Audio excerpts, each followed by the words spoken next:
On the surface, you could say that 2016 has been a bad year for the WWE. Struggling television ratings, the network isn't really doing what people hoped it would do. Fandango, Dad's joke Fandango, I didn't mean it. I saw an easy shot and I took it. I'm really sorry. Please forgive me. I love you, Fandango. I love you. But it's too easy to look at the negative side of pro wrestling, which is why I am going to do the complete opposite and look on the brighter side of things.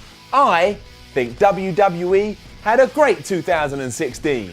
Why? Here's why.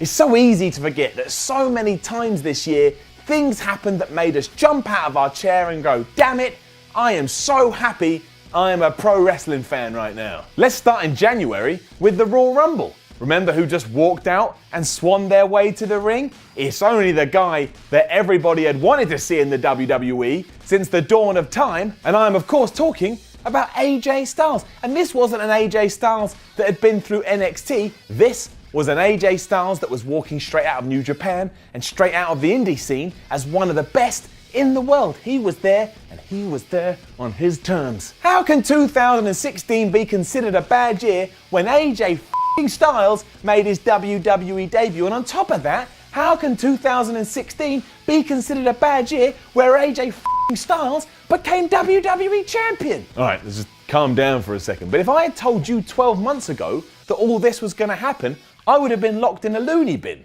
And then admittedly, I would have been let out because it would have happened and people would have seen that I was right. But that's how preposterous the notion was back in 2015. AJ Styles has been on fire this year, as he is most years. But the difference this time was that he did it in the WWE, the biggest stage. I don't know about you, but that makes me feel pretty awesome inside and makes me go, I'm happy to be a pro wrestling fan.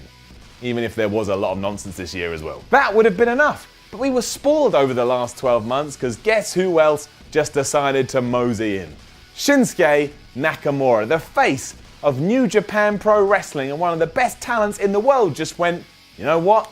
I'm going to WWE. And sure, unlike Styles, he's had to make NXT his home, but that's better than him not being here at all. And it allowed us to see Nakamura versus Zayn, Nakamura versus Joe, Nakamura versus Finn Balor.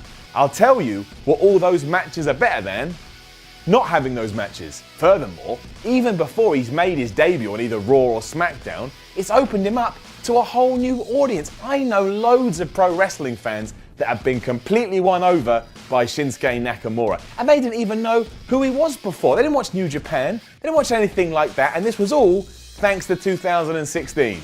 Well, that and Triple H, but they work together. When he does eventually make the jump, the feuds we can look forward to are gonna be nuts. And while we're here, the same can be said for Samoa Joe. Now I know he's been stuck down in developmental for 722 years since dinosaurs were roaming the earth, but that is not the point. He had an incredible 2016 and proved once again why he's so good. This idea goes on as well because the club turned up in WWE.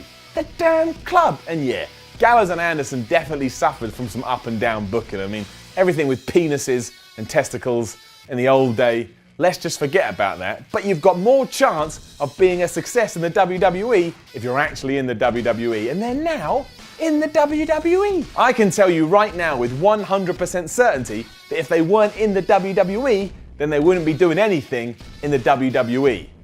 That's just physics. All it ever takes is a well thought out program and a decent push to get things running again, and I have every faith that will happen. I've got my fingers crossed anyway. 2016 will also be the year when our beloved Kevin Owens became WWE Universal Champion. You can say his run hasn't been that good and he hasn't really felt like a champion as he's held the belt, but a lot of people's first runs are like that. Most wrestlers don't even get to that spot. So the fact that Kevin Owens, a dude who was told he was not WWE material, is now champion of Raw?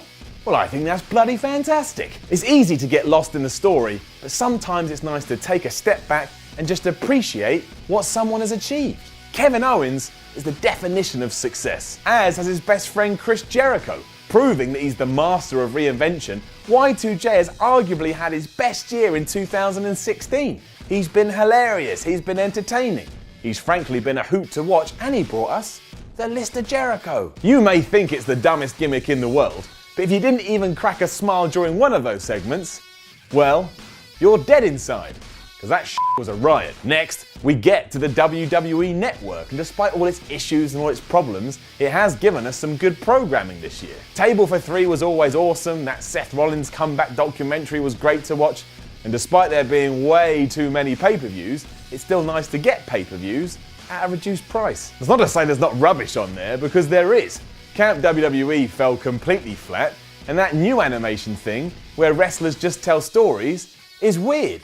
Why can't it be the actual wrestlers telling the stories? But I do like the fact that at any given time I can turn it on and have access to hours worth of pro wrestling. Do you know what that's like for the 12-year-old in me? The 12-year-old in me had to record all of WWE on VHS, and VHS was a right ball ache. So I'm not going to stand here and insult the WWE Network. I can keep going with all of this as well. There was Rusev, who literally entertained me for the entire year. The Shane McMahon return, which surprised you, surprised me, surprised everyone, and got us talking. There was The Miz, who turned into one of the best heels on the roster.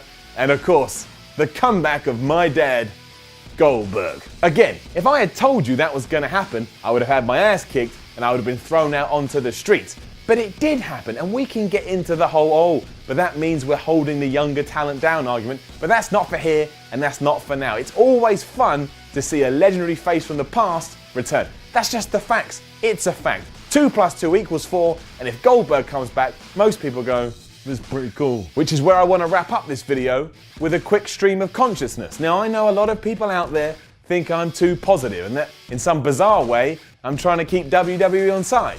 It doesn't make any sense, because WWE doesn't even know who I am. Hell, I don't know who I am. So they definitely don't. But the point is, I watch pro wrestling to be entertained, which means when I watch pro wrestling, I make sure I'm entertained. There's too many real problems in the real world to get upset because Dean Ambrose isn't being used correctly. You should talk about it, and you should debate it, and you should argue it, but if you're getting all mad about it, probably best to walk away and leave it be. So yeah, I think WWE had a great year and that they'll have an even better year in 2017. As long as TV numbers pick up and the network starts becoming more of a success and that house show attendance goes back to where it was. Now don't forget to comment below and like, share and subscribe, and then come follow me on Twitter at SimonMiller316. I'm Simon from What Culture, and I'm hoping you have nothing but a positive new year. And remember, never let the negative numpties get you down. If you're a fan of the videos that What Culture puts out on its YouTube channels, why not join What Culture Extra, our subscription service for paying members? For paying just a small fee every month, you get access to exclusive lists, pipe bombs, booking videos, wrestling's worst merch, live streams for Raw and SmackDown every single week, exclusive WTF videos looking back at classic pay-per-views. Also, there's exclusive interviews, documentaries, Q&As, short films, and if you're a fan of WCPW, every episode of Loaded will be uploaded one day early, and you'll be able to view the episode in its entirety, and included in the price are all of our pay-per-views such as Refuse to Lose and the upcoming Delete WCPW. All that for just $6.99 a month, or just over $5 for UK fans, and you can cancel at any time. For more information and to sign up, go to whatculture.com/extra.